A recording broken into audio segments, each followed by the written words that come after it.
Selon saint Matthieu. Gloire à toi, Seigneur.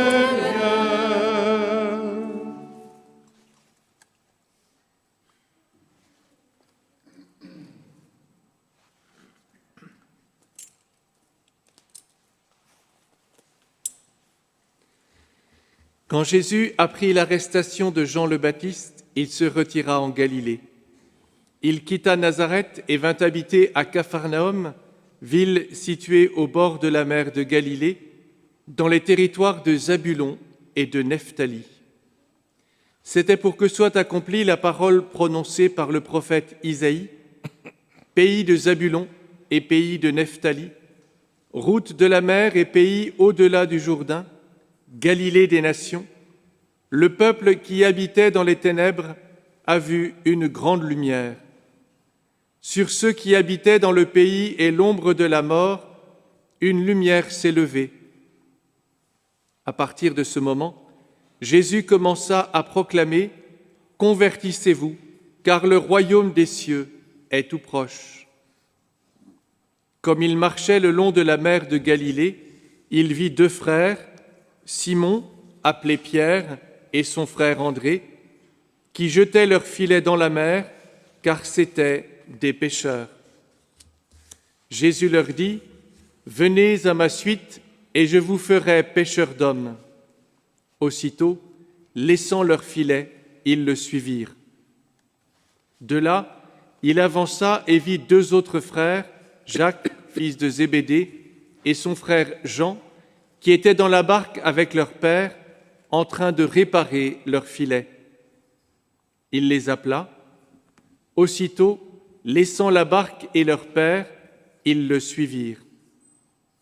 Jésus parcourait toute la Galilée, il enseignait dans leur synagogue, proclamait l'évangile du royaume, guérissait toute maladie et toute infirmité dans le peuple. Acclamons la parole de Dieu. Louange à toi, Seigneur Jésus.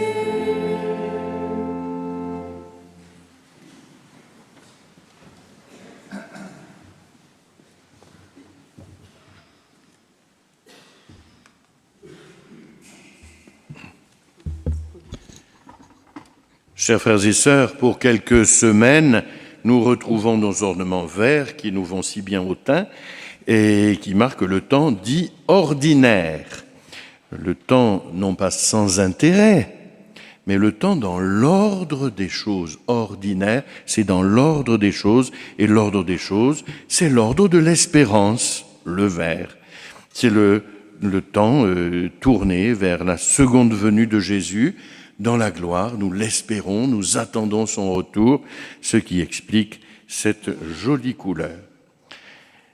L'évangile de ce jour nous ramène au tout premier commencement de la mission de Jésus.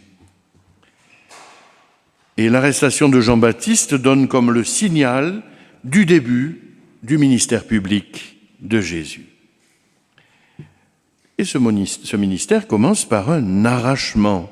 Nous le voyons bien. Et il en est toujours ainsi quand Dieu donne une mission. Jésus quitte Nazareth, sa maison, sa mère, ses amis, son travail, ses paysages familiers. La mission pépère, ça n'existe pas. La mission suppose toujours un arrachement. La vie chrétienne demande toujours un arrachement. Il ne s'agit pas de rester au fond de son fauteuil.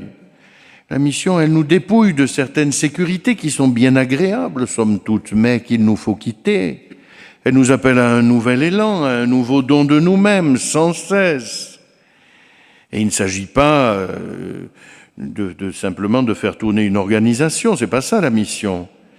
Il s'agit avant tout de se laisser pousser sur les chemins, de se laisser dépouiller, pour n'avoir qu'un seul trésor, le Christ et son message, cette parole de Dieu que l'Église nous invite à mettre en exergue en ce dimanche. Et ce message, il est bref, il est urgent dans l'évangile que nous venons de lire. Convertissez-vous, car le royaume des cieux est tout proche. C'est ça la première prédication de Jésus.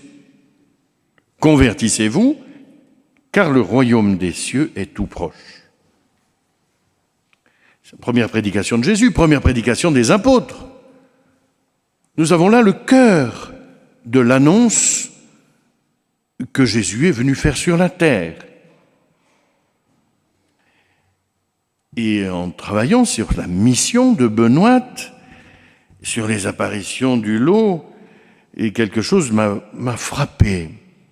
Et cette phrase d'évangile m'a comme sauté aux yeux. Qu'a-t-elle fait notre chère Benoît Rancurel?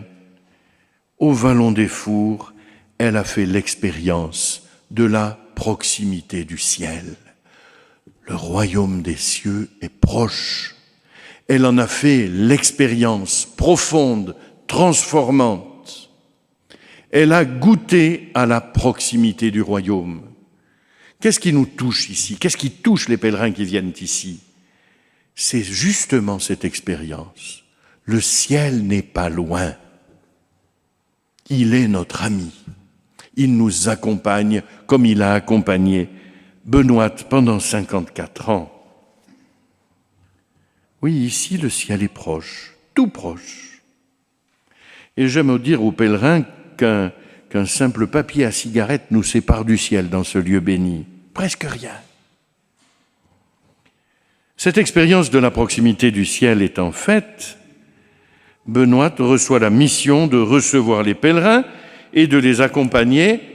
Vous voyez la porte là-bas que vous connaissez bien, hein? De les accompagner à la confession. Pour mener une vie nouvelle, de vivre une vraie confession de leurs péchés. C'est la mission de Benoît, d'amener les pèlerins à une vie nouvelle, droite, apaisée, pleine de lumière. Alors m'est revenue en tête cette phrase de l'évangile que nous venons d'entendre. Convertissez-vous, car le royaume des cieux est tout proche. C'est justement la mission reçue par Benoît. Forte de son expérience du ciel, de la proximité du royaume, elle n'a eu de cesse d'appeler les pécheurs à la conversion tout au long de sa vie et de les accompagner pas à pas jusqu'au pied du confessionnal. À Notre-Dame-du-Lot, nous retrouvons donc la racine même de l'Évangile. Nous ne sommes pas dans des rêveries, des gloses tardives. Non. Nous sommes à la racine de la première prédication évangélique, de la prédication de Jésus et des apôtres. Benoît nous ramène ainsi au fondement de notre foi. Si le ciel est proche, alors il est urgent de se convertir. N'attendons pas. En route. Il est urgent de se jeter avec confiance entre les bras du Père de toute miséricorde. C'est la première des urgences, chers amis. Parce que si nous n'attendons rien de neuf, mais qu'est-ce que nous faisons ici? On entretient la machine, mais c'est plus la mission. Il s'agit vraiment d'entrer dans une vie nouvelle.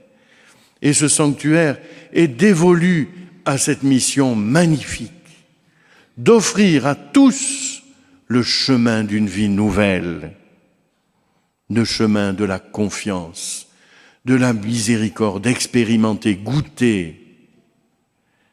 Avec les premiers apôtres de Jésus, puissions-nous, frères et sœurs, dans l'enthousiasme, nous mettre joyeusement à la suite de Jésus, à la suite de Benoît. Le royaume des cieux est proche. Convertissons-nous.